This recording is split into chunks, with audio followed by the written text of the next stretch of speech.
Yo, podcast heads, before we start this week's episode, I want to share with you my upcoming speaking dates. I am taking the stage a lot over the next couple months, starting with the Voice of Blockchain Conference, August 24th and 25th, right here in Chicago at Navy Pier. Last week's episode, we had Disruption Joe, who's throwing the conference on, and I'll be speaking at Voice of Blockchain, giving my Make Your Pitch a Performance keynote address as part of their innovation track. Again, that's August 24th and 25th in Chicago. After that, it's out to Las Vegas for TravCon, the conference bringing together traveling medical professionals and recruiters in one room on September 9th and 10th. Las Vegas, Nevada, hosted at Bally's. Then it's back to Chicago on September 20th for the Enterprise Sales Forum event hosted at the Intercom Chicago office. I'll be alongside sales guru Jeff Badrick as we talk to everyone in the room about how to not suck at pitching your company. And then closing out the month of September, I'll be at Patriot Boot Camp in Denver on September 29th, delivering my signature How to Not Suck at Pitching Your Startup workshop. It's both a presentation followed by a breakout session where startups can work individually with me. For details on how to attend any of these engagements, you can go to startuphypeman.com and click the speaker link at the top of the page. Again, startuphypeman.com. and click the speaker link at the very top of the homepage. On now with the show. I got wireless headphones. I'm not sure if my computer even has Bluetooth.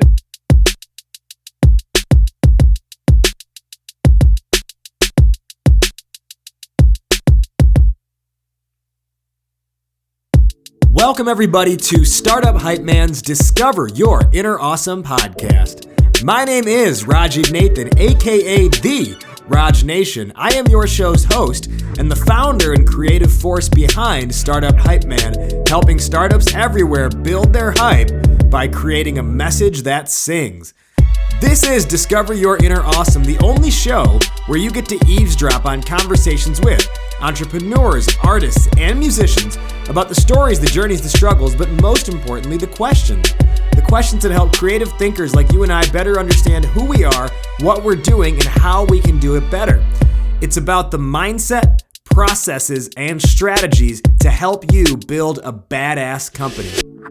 Now, before we dive into today's conversation, I would like to extend an invitation to join our tribe at startuphypeman.com. Enter your email address there, and you will never miss another episode of this show, getting an email in your inbox every single week when we drop new episodes on Mondays. You'll also get my weekly thoughts, strategies, and ideas on how to build up your hype and create a raving fan base.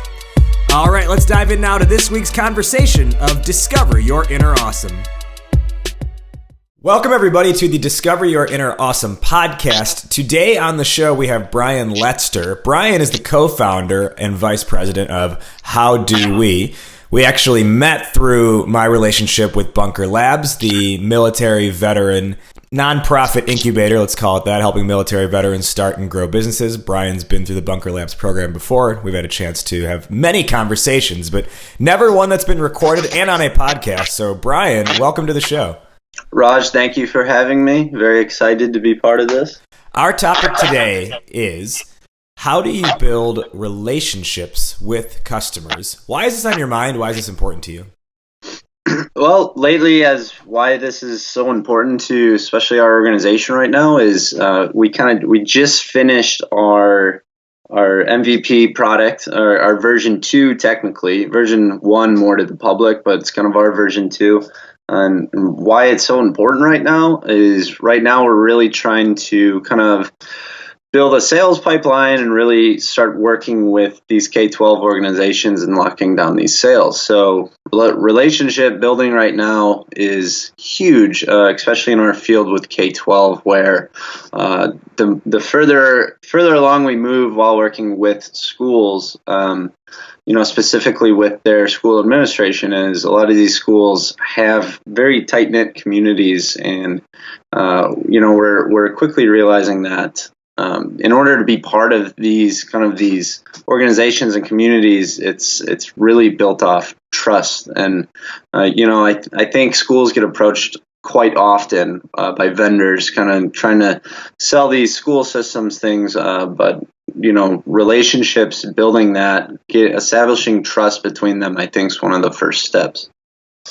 And we're going to dive a whole bunch more into the whole how do we mechanism as this episode unfolds. But let's sort of like bring it back to the start, if you will. Even before sort of your professional lifetime experience, you know, given that our topic is building relationships, can you think back to when you were growing up? What was one really good, strong relationship you had, either with like a friend, a mentor, a parent, a sibling? Can you tell us a really good relationship that comes to mind and what made that special?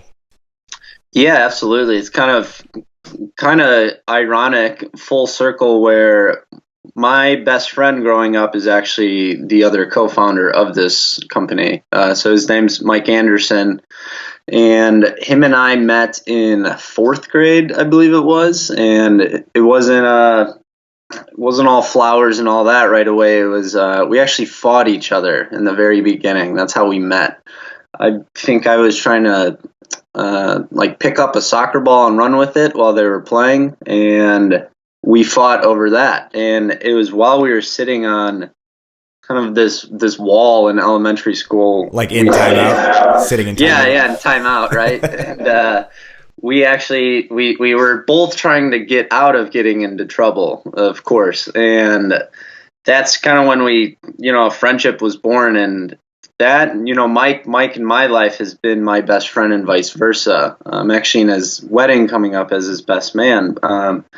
And what's really cool about that is, I think early on is over the years, growing up, we established this sense of trust between each other where, kind of growing up after high school, I was in the Army, and he was kind of my true hometown friend that him and I would communicate.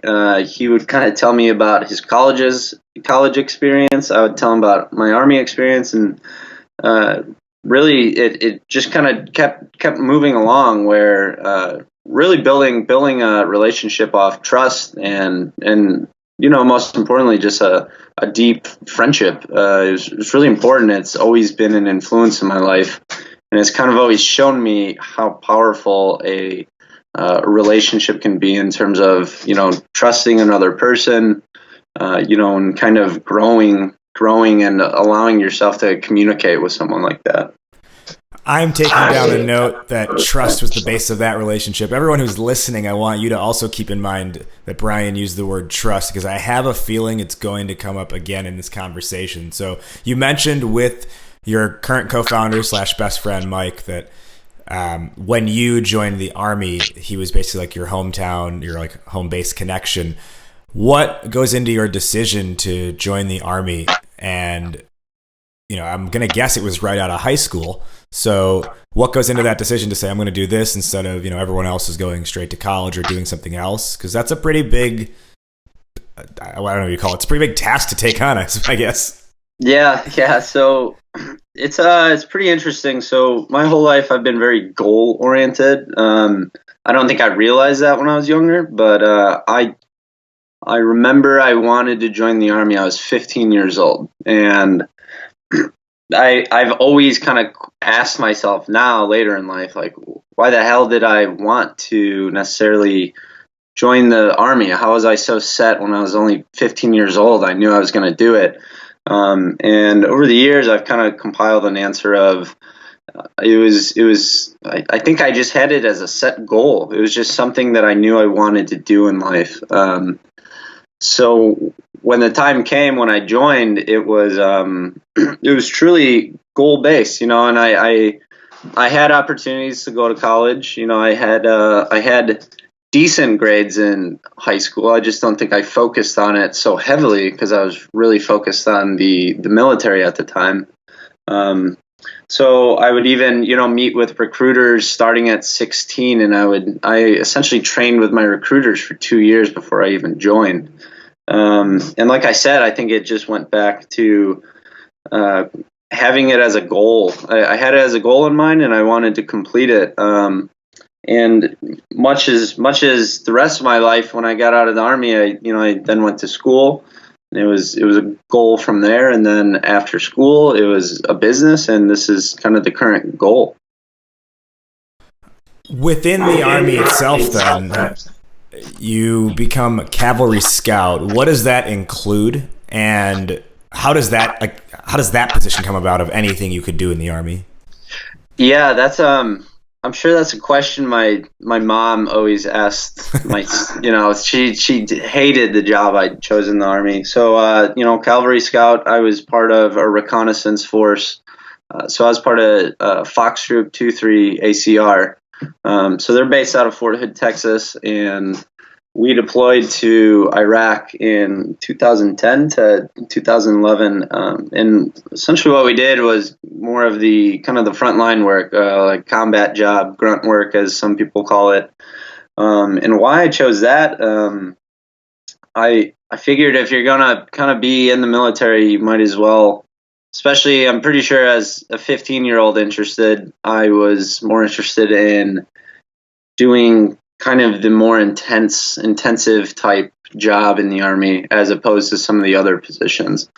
And then, I'm actually really thankful I did all of that. I actually joined the Army and I wanted to be kind of that lifer. I expected for myself to be in there 20 years, retire from there. And then I think that job, being a scout, just how intense it is, really opened my eyes kind of in an enlightening aha moment where it was powerful in the sense that it made me realize that this is absolutely something that I chose in life. But it also opened my eyes to say I could do anything in life. This could just be one chapter of it.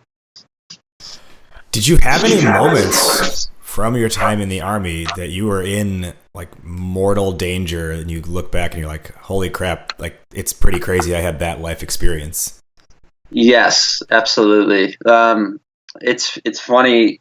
I'd say one of the closer calls I ever had, and it's kind of comical to say, when I was in Iraq, you don't really think of it, but I almost drowned. I was in a Humvee at the time. We were doing a night op, and there was a canal, like a canal system for farming, and the Humvee was essentially slipping in it. And I don't think I realized the situation until I remember one of my buddies in my platoon, Cody Williams. Everyone just calls him Will. Everyone goes by last names in the military. He came up to me and he goes, "Hey, Letzter," he goes, don't move, okay?" I'm like, that's kind of odd to say, right? And that's kind of when I realized that the Humvee was tipping into this canal, and essentially I would have, you'd always think it would be more combat related, right, being over there, but I almost drowned in probably 6 inches of water, which would have been kind of a ridiculous way to go, in my opinion. It's like, yeah, I was at war. I slipped on a banana peel. That's how I injured my leg. Yeah, absolutely. I'm sure your mom loves that story too, of all your stories. Yeah. It's censored for her, So, as Cavalry Scout, though, like you are essentially, I think, as you said, like the eyes and the ears of your commander during battle, which there's a huge trust aspect to that as well, right? Absolutely. That's a really great link in terms of we were trusted to really kind of reconnoiter the area in terms of there's people going in, let alone we were going in, but we're also scouting out areas to ensure that everyone else is going in without kind of that present danger. It's kind of our task to eliminate the present danger before the majority of forces would kind of go in an area. So coming off of that, you mentioned at first you were thinking you're going to be a lifer doing this stuff. You enjoy it so much. It's giving you a sense of achievement because you're goal-oriented. How does the transition out happen then? Because you're obviously not a lifer.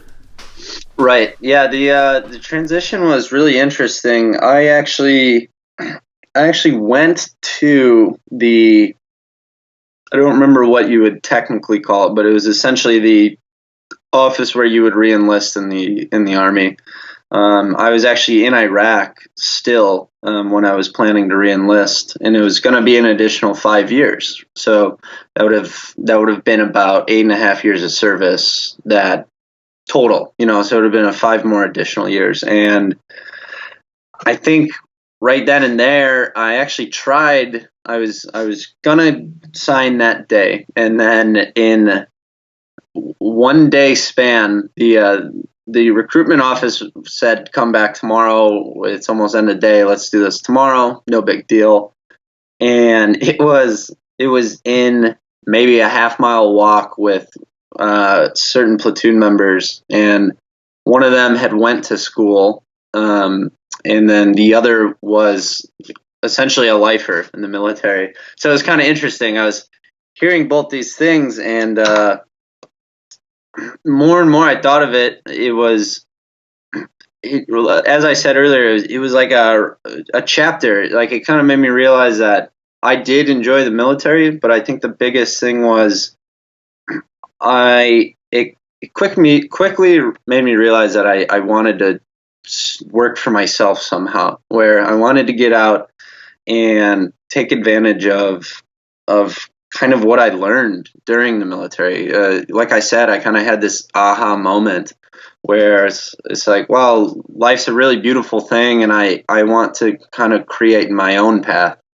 So it was very odd. I almost reenlisted because I did enjoy it, and I really could have gone far and succeeded in the military, but I also wanted to almost test the waters and challenge myself. I didn't necessarily know the next goal I had in mind, which, it formulated over time, but it was kind of just that sense of, I want to build something myself.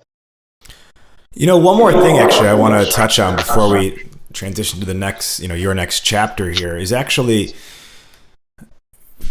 because you talked about, you were about to reenlist, and a lot of it was because you enjoyed it so much. And we mentioned the trust aspect that there's a trust aspect between you and your commander, given nature of Cavalry Scout. I'm curious though, like, we don't need to go into the details of it, but you've probably seen some shit, right? At the end of the day, and some not so pretty things at that. Mm-hmm. And I believe from our conversations in the past, you've actually, like, there are people you were friends with that you were very close with in the Army who you've lost in combat. Did those negative experiences, like, did that break your trust in the system, quote unquote? Did you question almost, because you have to have a certain sense of loyalty to serve. Yeah, absolutely. And loyalty is built on trust. So did you question that at any point? You're like, how does this keep happening? How am I going? Like, why am I doing this? Yeah, no, that's a great point. I've never really had it framed that way. I honestly can say that I don't think it broke kind of the loyalty. It almost, the friends I lost, I think everyone was loyal to each other. I think the military is a very special, beautiful place for camaraderie, because the loyalty, even though we're all part of this organization, right? I think the loyalty lies within each other. I think that's where you always have that sense of camaraderie, and that's why I think kind of in the civilian sector where military veterans are kind of attractive in terms of they bring that kind of loyalty and camaraderie. And going back to your question of, did that break the loyalty? I don't think so at all. What I really do feel though is that it's almost the idea that when you're in the military, you absolutely understand the risks you're taking. And I think from there, we all, one of our troop kind of, I guess you would call it like a mission statement, ethos, was embrace the suck, right? And it's a great thing to say, because it applies to everything, where, terrible things did happen, but people in the military, that's you know deep down that stuff can happen, and it did. So I think the loyalty aspect of it, it's people in the military, like I was loyal to my friends and they're loyal to me, and I did not feel any distrust because we were all in it together. We were all loyal to each other, which I think is why the military can be so strong. And I think on top of that too, it's probably the trust, loyalty with each other, but then also knowing there's a larger mission you're serving, right? Yeah, absolutely. And sometimes that larger mission gets really skewed. I mean, there's lots of things that happen, and it's hard to understand. But what's really easy to understand is that at the time we were all in it together, and that's what everyone can understand, and that's what everyone's loyal to. So you come out of the military, you go to Illinois State University for college, studying entrepreneurship, small business operations there, because you mentioned that you had this idea coming out of when you decided not to re-enlist that you maybe wanted to do your own thing. What happens out of college, and how does HowDoWe, your current venture, how does that come into the picture? Because at no point so far in this story have you talked about all I care about is children. So how does HowDoWe come into the picture? Back with more Discover Your Inner Awesome in just a moment. But first, are you an early stage startup? If so, you're probably running on the messaging treadmill where you're trying to figure out how to pitch your company, how to tell the story, how to communicate, market, and sell this thing that you've built. But for every step you take forward, you get pulled back one, just like you're on a treadmill, because you're either too in the weeds, too technical, or your attention is pulled in too many different directions. Oh, and on top of that, you're facing the everyday mental crisis of being an entrepreneur where you're thinking to yourself, well, maybe I am crazy. Maybe I should have listened to my family and just gotten that safe and secure 6-figure job. Guess what? It's time to get off the treadmill. Introducing Hype Man Academy, my brand new, affordable, equity-free virtual accelerator designed to build a marketing playbook for your startup so you can confidently pitch investors with a clear and compelling message and go out and market and sell to get your first 10 or 20 or 30 customers. Hype Man Academy is a weekly live online workshop where you work alongside your fellow founders, support and help one another, and get one-on-one access with me through virtual office hours. For information on joining the next cohort, visit startuphypeman.com/hypeman-academy. That's startuphypeman.com/hypeman-academy. Fill out an application and let's discuss. Back now to our regularly scheduled programming. Yeah. So, got out, went to school, Illinois State, awesome school, very good. I was very happy with kind of the route of business entrepreneurship there. And it was just a really good school. It gave me a lot of opportunities to kind of really grow into myself. And really the biggest thing was business entrepreneurship. I didn't really have, like I said, I didn't know the goal yet. I didn't know what I was working on, but it was kind of crazy. It was kind of a paradigm shift. While in high school, I was so focused on the military, the Army, that, like I said, I was always involved in sports, so I would kind of just focus. I would get good grades so I could be eligible for sports, and I didn't really necessarily care about kind of the importance of education. And then when I went to school, that's where I was like, wow, I'm here, and I guess I had a sense of responsibility to do really well in school, because there's always this stigma of, veterans going to school, they're, it's going to be harder for them because they're not used to it. But I really kind of wanted to set the example of, hey, there's a lot, every veteran out there, they have the ability to go to school and succeed. So, and it was also weird. The true paradigm shift was I actually enjoyed going to classes then. I'm pretty sure if I went out to college when I was 18, I would definitely kind of take the route of, yeah, let's party, let's get, grades, whatever. It's not really important. But I went in as a 22-year-old. That's a funny, like chant. Let's party. Let's get grades. Yeah, right. So, it's I came in at 22-year-old freshman out of the Army, and it just meant so much more. I was like, wow, like I actually do want to learn these things. I'm here already, so I might as well. So it was a huge shift in my life where I was like, this is cool. I really like this style of learning, and I can kind of apply these things as I grow. So how that really starts leading into HowDoWe, Mike and I, still best friends. We were still connected through all of this. He was in Chicago at the time working for an investment firm. So him and I kind of always had the idea of, how do we, let's think of something. We were spitballing some ideas. We even started on our very first venture, which is, I don't think I've ever really publicly talked about this. We actually had this idea of building mobile showers for venues and linking it to a phone. So when we started that, it was like, okay, and now I was justifying, I was like, okay, I'm using my, my degree, like this is what I should be doing. And kind of a funny story, we even had an architect draft up kind of a blueprint of what I call it, like a shipping container outfitted into a shower unit. And Mike and I quickly realized that as we were looking at this, we're both kind of in the question of like, I don't even know how a boiler works. I don't think this is kind of our right field. Like, this isn't really my strength.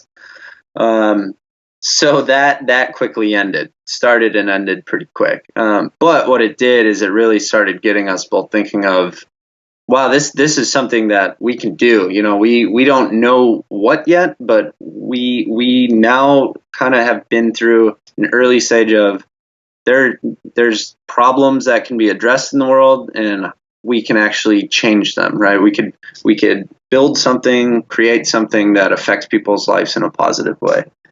So fast forwarding, it was my last year of school. It was the summer of, I got done with school in 3 years, so it's kind of hard what year it would be in, but it was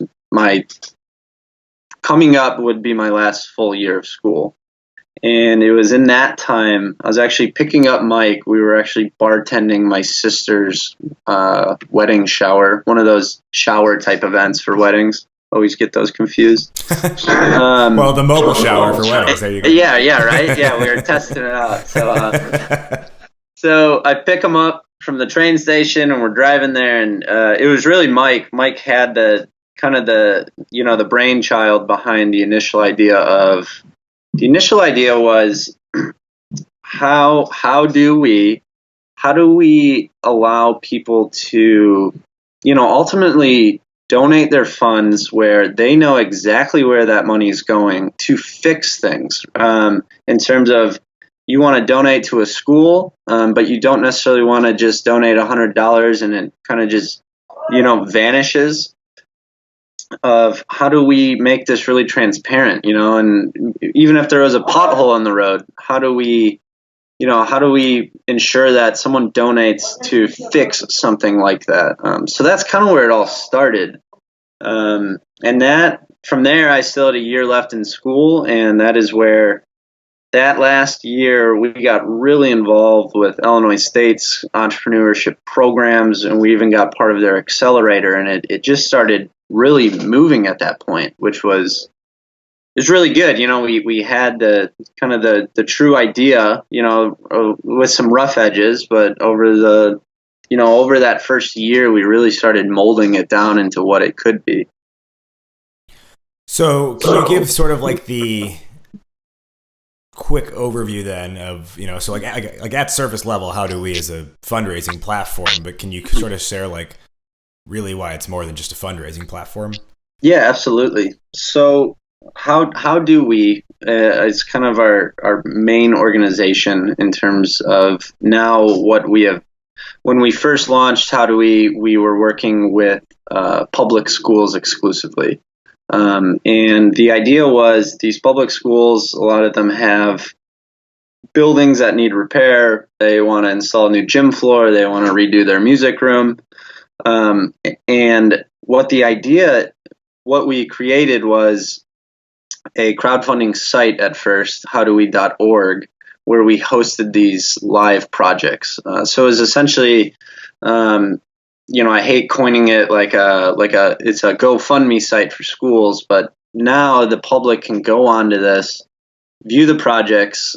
We internally would source the vendors, make sure everything was approved so the school could actually work on this. And then the community can directly contribute to that specific school project. That was kind of the first stage. And I could, going to your point, I'll address what we do now is we build these custom fundraising modules for school administrators, teachers, students, and the PTO organizations to create, host, and post any fundraising project all on one centralized location. And why this is so key for schools, we've been working with a school over the last year and just really collecting very valuable feedback of, why is this an issue? Why is this an issue for schools and why is this an issue for the community? And from a school perspective is schools are, raising funds on a daily basis. There's always teacher projects, there's PTO organizations raising funds, and there's the schools that are actually overseeing all of these. And we got coined the way it was said to us was the fundraising process in schools is chaotic and oftentimes fragmented, which in my personal view, it's not necessarily fair to the students involved in the school, whether it be a well-funded school district or like an under funded area. Ultimately what's happening is time's being taken away from students, which, over the years, I've just really learned the importance of education in the world and how, systematic problems can really be fixed with proper education. I'm kind of rambling now, but what the schools really found is that if there was a way that the schools can kind of track all of these fundraisers, it's efficient for the schools, it's effective for the community in terms of now exactly where these funds are going, and it's all tracked. This is a big thing of accountability where schools have a lot going on already, and this is kind of an organizational and accountability tool of funds being raised, they're going to be applied there. And what's really nice is from a donor perspective is now exactly where your funds are going. A lot of organizations, they kind of use the standard, PayPal kind of pop up where it's, hey, donate $100. You click $100, you donate, and that's great. You donate $100, and you hope that it goes to something that you care about. We really wanted to tap into donor transparency of now when you donate that $100, you are seeing exactly where it's being applied within the school system, and especially what's really important is there's people care to an extreme level about specific things in schools, and having that ability to now go in and say, oh wow, this project really aligns with what I feel is important in education, and that's where that connection between the community and school is established. So it's just another really form of trusting where we wanted to build a system that you could trust where these funds are going directly to something you're passionately interested in. Yeah, it's trusting, where the money is going at the end of the day, which I think is something that, as you said, it's something that when people are trying to get involved in a cause they care about, like so much of, I feel like especially now, it's like donate to the Red Cross, and it's like, okay, well, what is the Red Cross actually using that money for? And then that prevents people from actually participating. And your platform here is really built on the idea of transparency and trust. So That said, the topic of building relationships with customers, we've kind of established now so far, at least, that trust is a big component of this. But how are you working on relationship building now? Because your you have donors that are part of the platform, right? But your customers who are using the platform are your administrators, your teachers, your church parishes, if that's even the right phrase. But your local organizations, more or less. So what's the relationship building process been like here?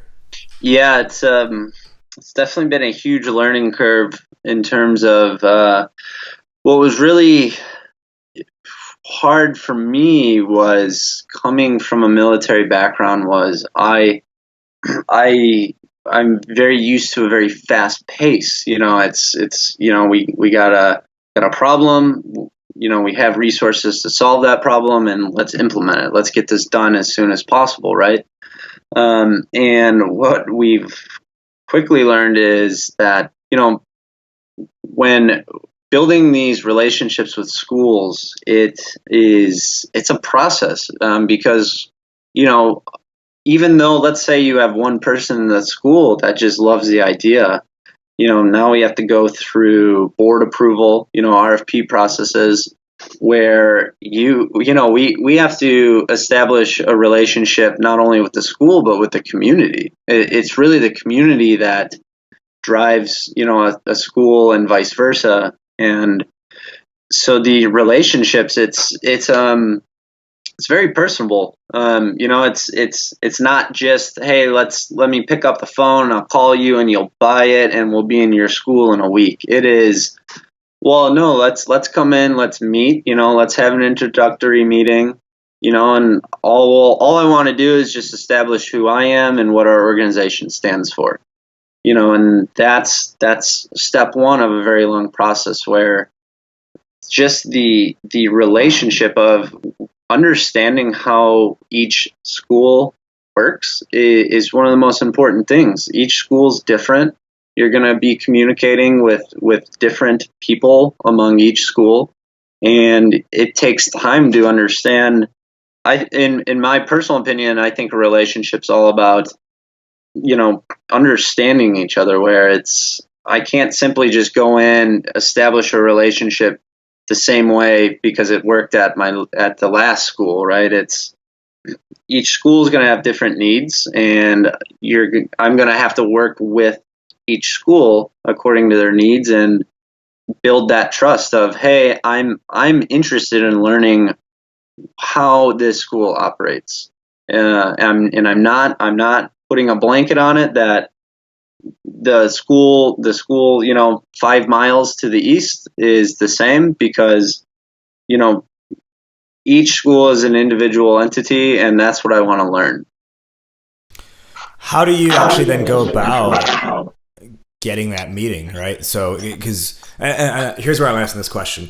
Mm-hmm. It's good intentioned to want to reach out to someone and say, like, hey, I'd like to learn about your school, more or less, right? Right. Having said that, it's all, I would say it's a lot of times harder to get a meeting with someone to say, I just want to learn from you, right? Because I'm busy. I don't have time to tell you how my business runs. It's almost, it can make more sense to have something to ultimately sell them. So how are you working your way in here? Yeah, so it's and I'd love to learn how other people do it with schools, but kind of one of my mentors, he used to sell to K-12 education, and it's interesting you kind of framed it that way, Raj, where with schools, I absolutely agree, where I want to learn about your system, your processes, but I 100% agree where these are very busy people, and if I don't have some sort of thing to offer them, it's absolutely understandable where, hey, I'd love to help you kind of learn about this, but I'm busy, so there definitely is that still that true sales approach of, I want to learn, I really want to learn about your fundraising processes within your school. And the reason I'm asking is because I do have a product that I think will be beneficial for your school. So it is kind of building that relationship of, I want to learn how fundraising works within your school and district, because I strongly feel that I do have a solution that can kind of streamline that process and make it more effective within that school. So it's like dropping that hook there, like the teaser. Yeah, absolutely. To give some like value add or benefit from your side. Mm-hmm. Yes, and what's also very nice is people that do work in schools. And I've learned this very early on working with schools, where people working in schools truly do care about education, 100%. And I want to learn all of that information, and I think naturally people that are in school administration are teachers in terms of teachers in a sense of they want to pass education and knowledge. It's engaging to them. That's why they're in school systems. They truly believe in educating our culture and society. So it's always been very strong for me to come in and say, I really do want to learn these processes. And as mentioned before, it's because I do feel that I can also add a value to your organization. So it's kind of this really synergistic energy of there's people in education just love knowledge and insight and learning, and it's a great way for us to kind of get integrated, because if you go in saying, hey, I have this product and I know it's going to be beneficial for you. It's kind of what we've learned is schools have their own processes and their own methods of handling business, and it's all based off good intentions. And establishing myself off the bat, kind of saying, I want to, there's much to be learned at each school, and I want to at least start that process, because I truly believe that there is something I can help with. And so far, anyway, what have you seen has been the length of the sales cycle? Because schools traditionally move at a sloth's pace. Yes. So our sales cycle is anywhere from six months, and that's fast, up to a year. We've even been in touch with one of our first schools for almost a year and a half now. Very thankful for that school.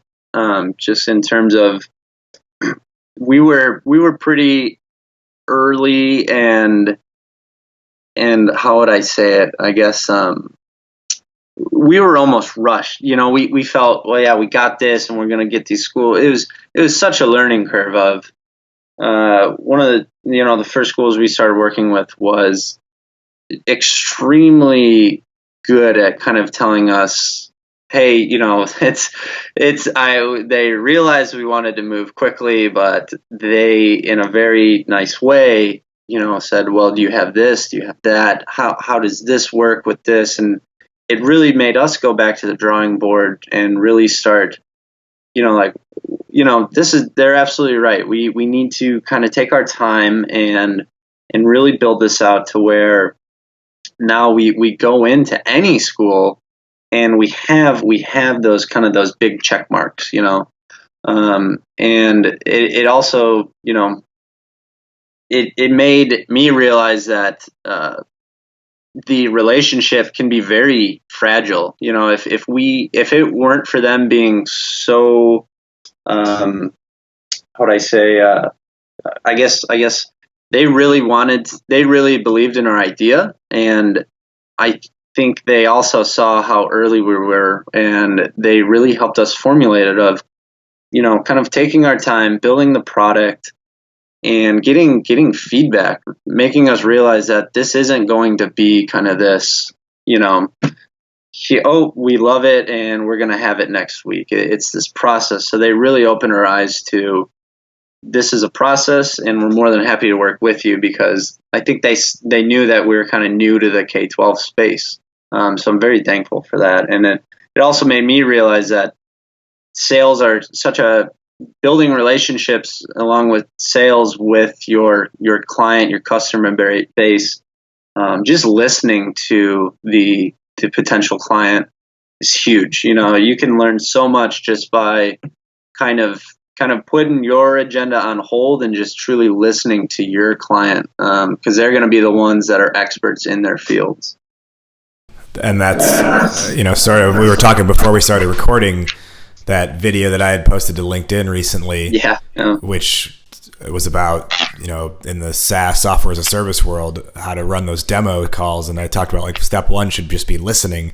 And that's exactly what you're saying here is there's so much power in being a sounding board, essentially, to just actually learn instead of coming in with and trying to push your own agenda right off the bat, which I think is something that, especially people who are inexperienced in sales, is what they want to go for right away. Because you think, oh, they booked a meeting with me because they want to hear what I have to say.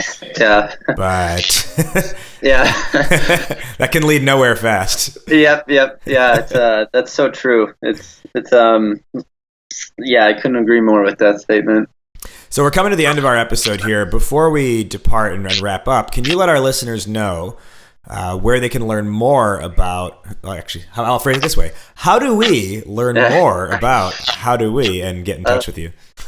And that's, I can't tell you how appreciative I am that you've kind of used our name like that. People struggle with that name, and it's funny. Some people, HowDoWe? Do they say HowDoWe? Yeah, they kind of all put it one word, and it's pretty interesting how it comes out sometimes. So if learning more, you could visit howdowe.org, and what that is, it's kind of our main hub where you can learn about our team, you can learn about kind of more of our mission and how it formulated, and kind of more of our personal story. And then on that site, what we are actually actively, what we have built, our true product, we actually, it's called How to Fund. All of that information can be found on howdowe.org as well. It just takes you right to the actual domain of how to fund. And that is what we currently are working with schools on implementing. We also do work with nonprofits. We've had interest from churches as well. And really the same thing applies is, a lot of nonprofits, churches want that transparent way to connect with their community and their donors. So it's really applicable. Obviously, our bread and butter is more focused towards schools. But, it's kind of a universal, we always are interested to kind of hear any organization, and kind of, we are at a very malleable stage of, we can absolutely work with organizations to kind of cater the fundraising module to fit their needs. So howdowe.org, you'll definitely learn a lot about there. Please feel free to, connect with me on LinkedIn and reach out anytime. I'm always happy to just have a conversation about anything, really. I like just learning about anything, so always happy to do that as well. Now, to wrap up, and we'll put all your contact information in the show notes and your links to your stuff there. So to wrap up, the way we end every show is we give what we believe our respective answer is to the topic question today, given the discussion of the day. So the topic question, I'll go first, and then I'll toss it to you, Brian, to close us out. So the topic today was, how do you build relationships with customers?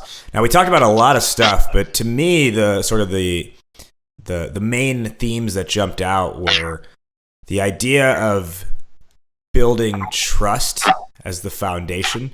Because at the end of the day, like, you won't do business with someone if they don't trust you, right? We don't buy from people we don't have some sense of trust for. Like, when have you ever said, yeah, I got that car because the salesperson was a total sleazeball. yeah, right. So trust is a huge aspect, and then I think as well, what's baked within this is it's relationship building, right? That's the operative word here. So because we're all out there trying to sell a certain product, we have our own timelines in mind, but we have to match that with what's the timeline of your potential customer. Because if you try to accelerate it too quickly because you have your own agenda, well, then you're actually going against that trust building angle, because you're saying, I don't care about what's important to you. I only care about what's important to me. So understanding the timeline to me is another big aspect. And then the last thing I want to say is